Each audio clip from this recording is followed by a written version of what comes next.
We are continuing to follow breaking news from all corners. Former Vice President Mike Pence has dropped out of the 2024 presidential race. He made the announcement Saturday at the Republican Jewish Coalition Annual Leadership Summit in Las Vegas. He received a standing ovation from the audience. We always knew this would be an uphill battle, but I have no regrets. Now, to the American people, I say this is not my time, but it's still your time. I urge you to hold fast to what matters most: faith, family, and the Constitution of the United States of America. Joining me now on the phone is Jacob Rosen. He is a CBS News campaign reporter and was there in the event in Las Vegas. So, Jake, walk us through how the crowd really responded to the surprising announcement today. Well, that's right, Lana. The crowd, I heard audible gasps.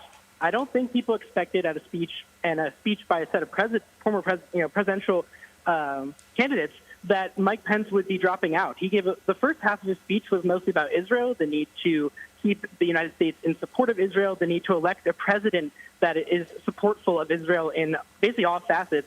And Mike Pence pivoted about halfway through the speech, saying that, basically there's a time that he's had to acknowledge and basically say that, the time of his presidency and his campaign is over, but that he would be working to support presidential candidates moving forward.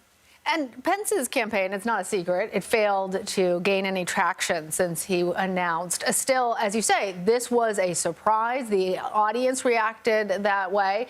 What do you make of the timing?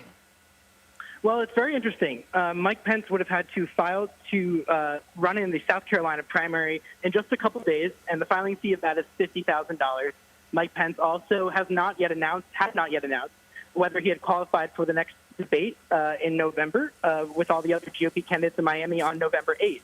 So those are two big, deciding factors, I'm sure, in former Vice President Pence's speech. But his campaign also had kind of struggled. They racked up a lot of debt, according to the most recent FEC filings. And after that, basically, I think his fundraising numbers just weren't where they need to be. And he also sent an email to his supporters that said, in part, quote, "I urge you to give our country a Republican standard bearer that will appeal to the better angels of our nature and not only lead us to victory, but also lead our nation with civility." It's not very difficult to try and read between the lines of that letter to supporters.